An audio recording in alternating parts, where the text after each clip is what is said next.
കേരള രാഷ്ട്രീയത്തിലെ തലയെടുപ്പുള്ള നേതാവായിരുന്ന ആർ ബാലകൃഷ്ണപിള്ളയുടെ മകൻ കെ.വി. ഗണേഷ് കുമാർ ഗതാഗത വകുപ്പിന്റെ തലപ്പത്തേക്ക് വീണ്ടും എത്തുന്നത് തികച്ചും ഗംഭീരമെന്ന് വിശേഷിപ്പിക്കാവുന്ന ട്രാക്ക് റെക്കോർഡാണ്. മുൻകാലങ്ങളിൽ മികച്ച പ്രവർത്തനങ്ങളിലൂടെ ഏറെ പ്രശംസ നേടിയ മന്ത്രിയാണ് ഗണേഷ് കുമാർ. എണ്ണി എണ്ണി പറയാൻ നിരവധി നേട്ടങ്ങളുണ്ട് അദ്ദേഹത്തിന്. ഡ്രൈവിംഗ് ലൈസൻസ് പരീക്ഷ ആദ്യമായി കമ്പ്യൂട്ടർ വൽക്കരിക്കുന്നത് ഗണേഷ് കുമാർ ഗതാഗത മന്ത്രിയായ കാലത്താണ്. KSRTC ആദ്യമായി AC ബസ്സുകൾ അവതരിപ്പിക്കുന്നതും ഗണേഷ് കുമാറിന്റെ കാലത്ത് തന്നെ. അന്ന് ആദ്യമായാണ് ഇന്ത്യയിൽ തന്നെ ഒരു സർക്കാർ ട്രാൻസ്പോർട്ട് കോർപ്പറേഷൻ AC ബസ്സുകൾ പുറത്തിറക്കുന്നത്. വലിയ ബസ്സുകൾക്ക് പോകാൻ സാധിക്കാത്ത റൂട്ടുകളിൽ അവതരിപ്പിച്ച മിനി ബസ്സുകളും ഗണേഷ് കുമാറിന്റെ കാലത്താണ്.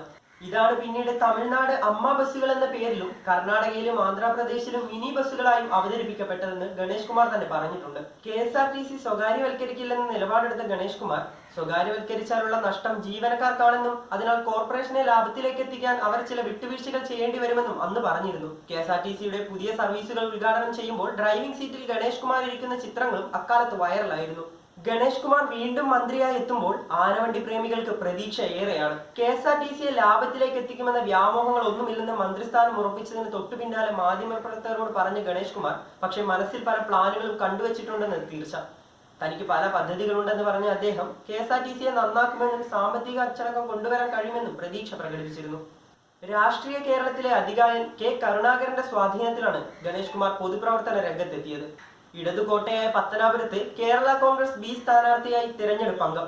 അവിടെ മുമ്പ് ജയിച്ചിട്ടുള്ള രണ്ട് UDF-കാരിൽ ഒന്ന് സ്വന്തം പിതാവ് ആർ ബാലകൃഷ്ണപിള്ളയാണ്, മറ്റൊന്ന് A. ജോർജും.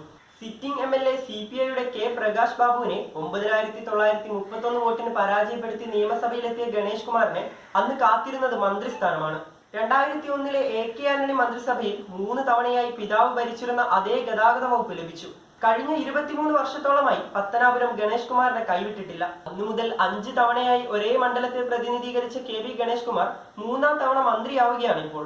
ഒരു MLA മാത്രമുള്ള 4 കക്ഷികൾ മന്ത്രിസ്ഥാനം പങ്കിടുക എന്ന ഇടതുമുന്നണി ധാരണ പ്രകാരമാണ് ഗണേഷ് കുമാറിന് ഇത്തവണ മന്ത്രിസ്ഥാനം ലഭിച്ചത്. ജനാധിപത്യ കേരള കോൺഗ്രസ് നേതാവ് ആന്റണി രാജുവിനും INL-ന്റെ അഹമ്മദ് ദേവർകോവിലിനും പകരം ഗണേഷ് കുമാറിനൊപ്പം കടന്നപ്പള്ളി രാമചന്ദ്രനും മന്ത്രിസഭയിലെത്തി.